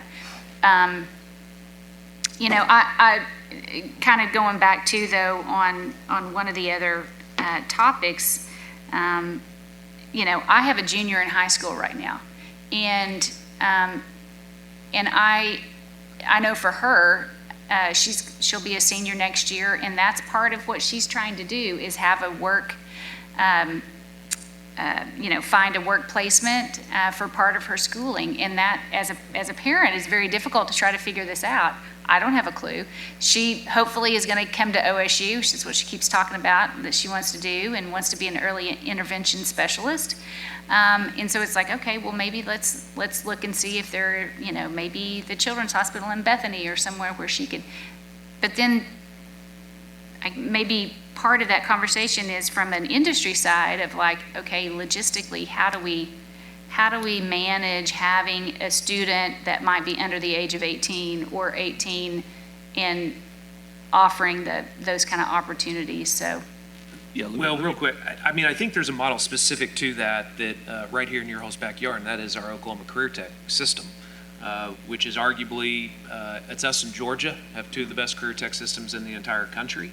And that's not me saying that. That's site selection firms that tell me that we have something that most states are very jealous of, is our career tech system. And I started a interview series just interviewing kids and working adults, by the way, that were retooling and getting a new skill to go back into the workforce. And I asked the same question to them every time. When did you know about your career tech? Oh, my 8th grade field trip. My 8th grade field trip. I don't know how many times I heard that. My 8th grade field trip. My school, every year, every kid got on a bus and went down to that local career tech center. So I don't think we should overcomplicate this either. I mean, there is just the blocking and tackling that career tech has done for decades and decades and decades. And now we've woken up, and now they're actually really, really popular today, right? It's not just Mike Rowe talking about it anymore. Thankfully, now it's become a revolution in this country. So they were on to something pretty early. The concurrent enrollment as well. I have a junior as well. He spends half of his day at Tulsa Tech in an aeronautical engineering class. It's amazing that we have those opportunities for kids today. So we need to lean into that. The last best practice that I would tell you, the Mid-America Industrial Park in Pryor, which is one of the more successful industrial parks in the entire country, they have an office at Pryor High School. They have an actual office where they are talking to high school kids every single day about all the companies that are right down the street at Pryor. Again, let's not overcomplicate it. They go directly to the kids. So the private industry, as long as, again, a university or a high school or middle school allows private industry to partner with schools, and they should, we will really be onto something, and I think we can leapfrog a whole lot of other states. Thank you. Kyla, I want to bring you in on this. 28 organizations receiving some sort of funding for workforce, countless companies, and then you have the individual students who have their interests, needs, abilities, what makes them passionate. I mean, that's a lot of, so we don't want to overcomplicate it, but then at some level there are these different layers. So can you just speak into that as well? Yeah, so while we were writing the strategic plan that is not a strategic plan, we talked to over 1,000 businesses, from sole proprietors to Paycom and Boeing. I mean, all in between. And I have had no employer tell me they did not want to participate actively in job shadowing and work-based learning and all of those opportunities for kids. Their main concern was, how do I do that? We need the technical assistance on how to do that.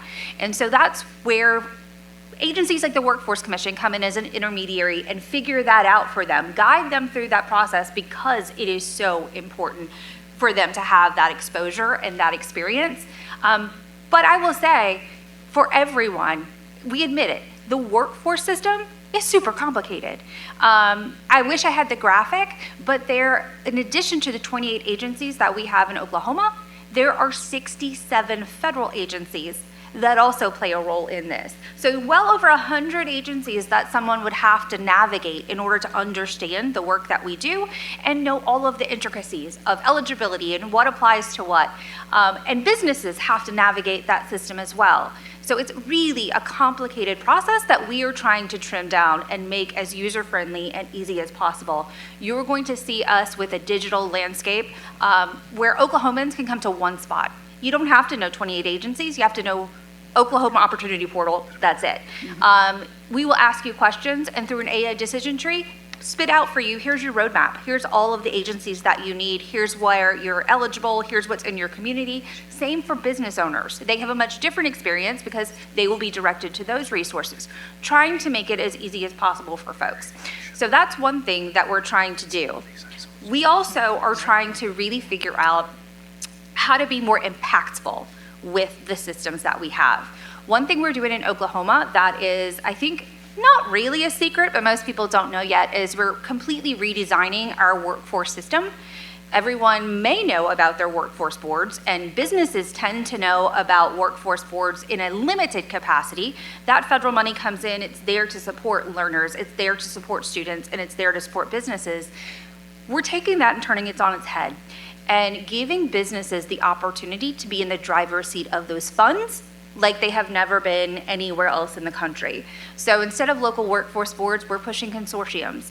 And I take the idea, Mid-America is a great example of the type of consortium we're looking for, where businesses have gotten together as a group and coalesced around an issue, manufacturing or whatever it happens to be, or geographically, and said, we can do better work with those funds than the traditional government check marks that we give, like second quarter after exit, are you employed? It's really, what are the things that we need to measure that are impactful? Every community knows much better than I do, and much better than the federal government knows about what you need in your community for your kids, for your businesses. And so as a workforce ecosystem, we are completely redesigning that. Some places it's popular conversation to have, some places it's not, but what it is important is that it puts businesses and career techs and those folks in charge of how we are supercharging this, rather than a board of folks that meets quarterly and just rubber stamp something, and it's really going to change the way this looks in everybody's community. Thank you. Let's take one more lens, because we're getting close to the end here. We're going to go till about 10 after noon, so we've got about 15 more minutes. I want to ask one more, a little bit deeper dive question, and then we'll do sort of a rapid fire question to close us out. Secretary Hamlin, I'd like to start with you on this one. Let's shift the focus to outcomes. And what I mean by that is, from an industry perspective and from where you sit, what does a truly prepared workforce look like, and where are the biggest gaps today?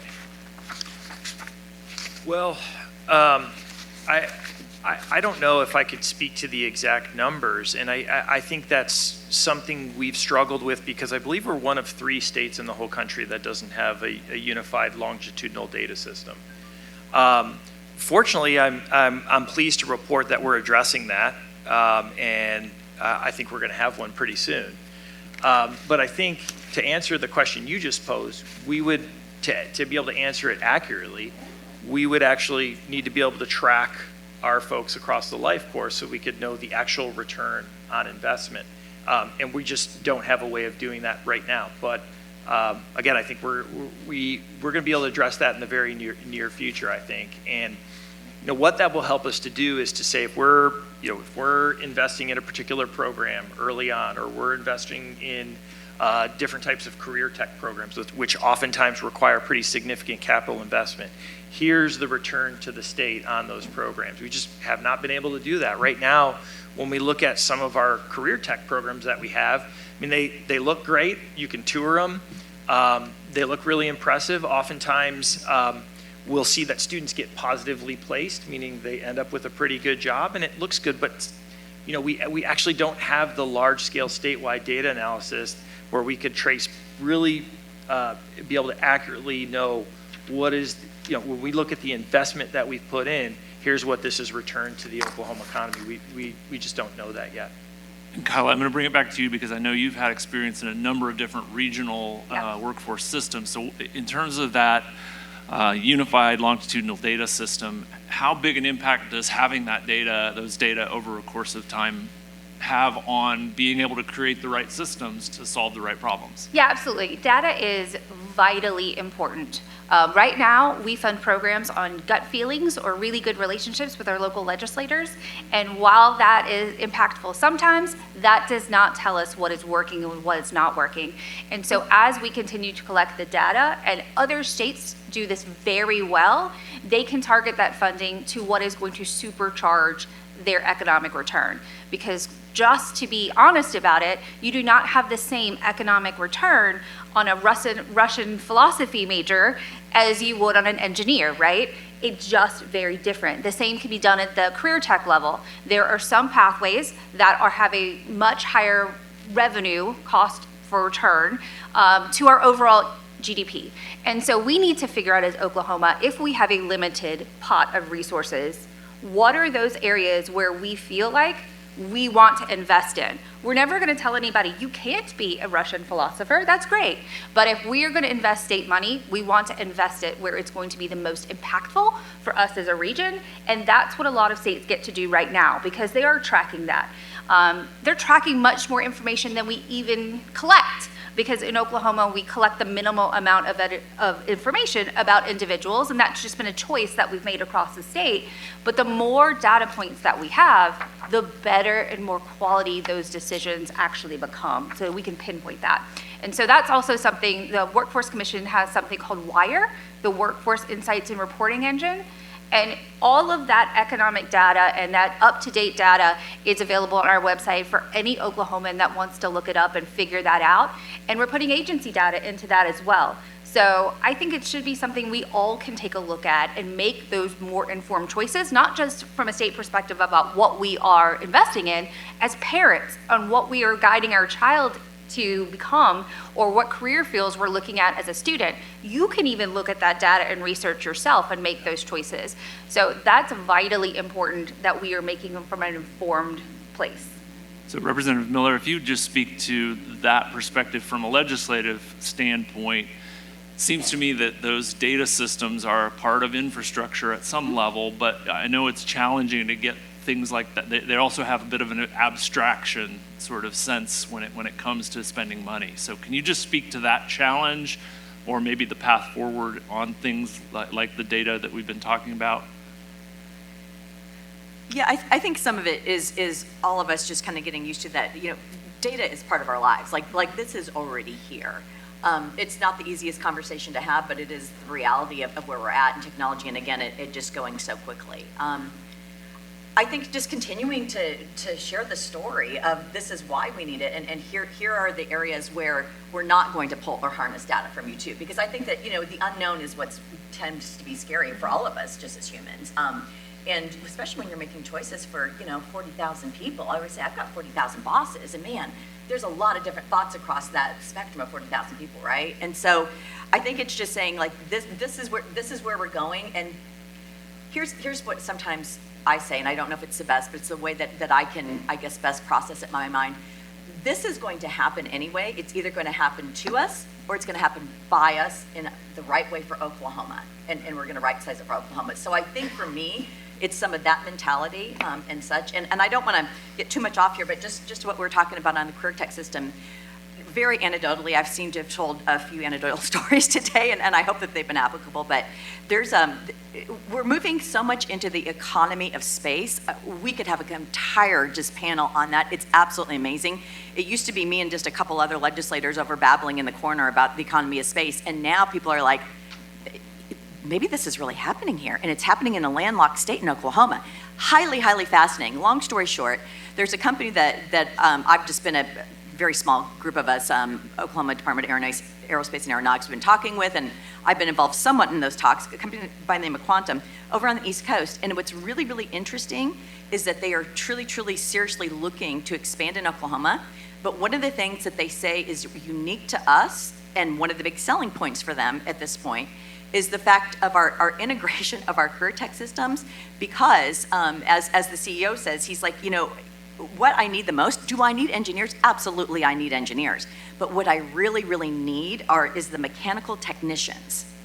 That's what I need more than anything right now in our, you know, manufacturing sites, whether that be, I don't know, computer technicians. I mean, all the things he said, I really need technicians. And I think that is what is continuing to make us attractive and where we have a strong suit. Now, how that fits into the data is way beyond me, but I do think that we always need to play to our strong suits too. All right, wonderful, wonderful conversation. Thank you so much. I'm going to ask one last question. We have about 5 minutes, so literally a minute each. So I'm going to ask it this way. Let's close with one sentence from each of you. What's the one thing you want this audience to leave with today about this conversation we've had? And I'm going to start with you, Secretary Hamlin, and we'll just come straight down the line, if you will. I was just thinking about my answer there. The one thing that I would leave, well, I would just go back to what I started with. I think we've got to continue to slug away at those two broader components, the culture around education in the state and some of our policies that we're implementing. I think those are, you know, broadly speaking, I think we've got to continue to move forward. And I do think, you know, we've got some exciting things happening in the state right now, but, you know, still a long way to go in my view. One word, you're giving a politician a mic. I mean, just wait till we get to the end of the table here. one sentence. Sentence. One sentence. Absolutely courage. You know, what we are known for is Oklahoma is our grit and our determination, and leaning into that and being okay with leaning forward and leading in that. So the courage to do it. I'm going to go ahead and say we have a moment. This could not be any more set up for success for Oklahoma if we were writing it ourselves. From an administrative space, from what is happening here, from the resources we have here in Oklahoma, for the players at the table, there is not a better time for us, but the window is going to be short. And so urgency is what I'm leaving all of you, and my request for all of you is that we do this work, but we have urgency behind it, because we're going to lose that window very, very soon. And so we have to make some pretty bold decisions in the very short coming months to make sure we remain competitive, and that we are not, as our Lieutenant Governor said, leapfrogged by some other states. We have a moment, let's capture it.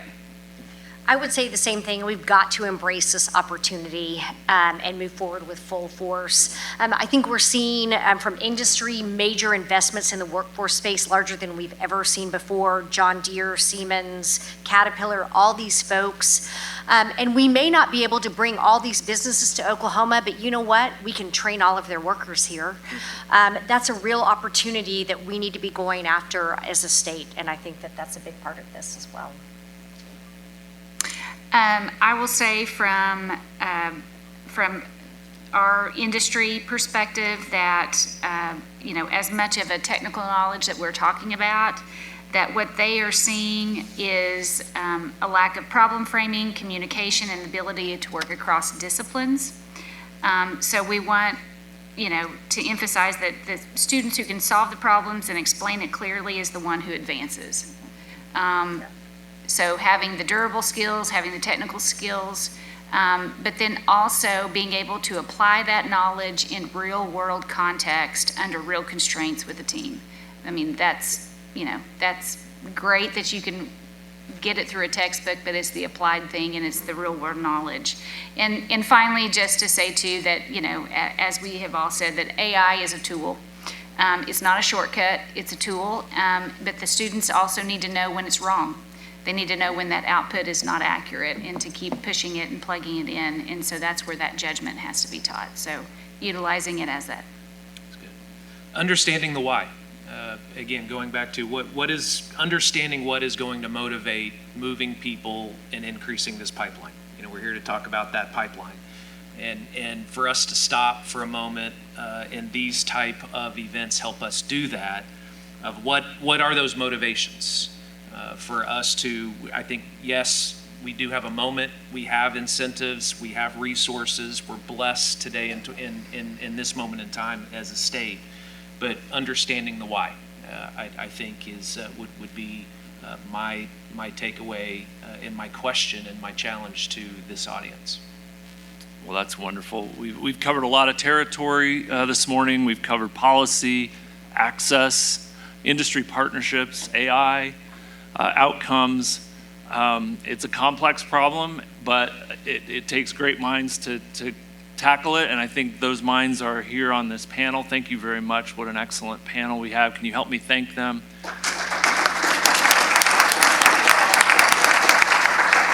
And those great minds are also in this room and downstairs working on this problem as we speak. So I would encourage you all to take in what's down there. And at this time, I think I'm handing it off to Dr. Dew one more time to give us some logistics for what's coming next. Is that correct? Or is it Mr. Stokes? Okay. Or the Honors College. The smart kids. The smart kids. One hand for Andrew Ranson. Really enhances all of our conversations and our planning. I want to just thank the panel again too. I feel like validated in the work that we do, and I'm like really excited about your positivity about this work. There's what's next. So some of you, this might be the end of your day. You're an OSU teacher and you have to go back or you have to drive a far way. But what we'll do right now is have some pictures, like I tell my daughter, one for the memory books with the panelists, and then the panelists and some special guests, including maybe some of our OSEF regional fairs, will have lunch. I encourage you all, though, to participate in the extra events that we have going on. So, of course, at 1:45 to 2:30, the open house will be in the exhibit hall downstairs. Like Dan said, this is the state champions of science. Wow. And we want to show these kids. I mean, I think if every one of you or even half of you walked into the room and showed them how excited you were about your work, that would actually matter. Cool.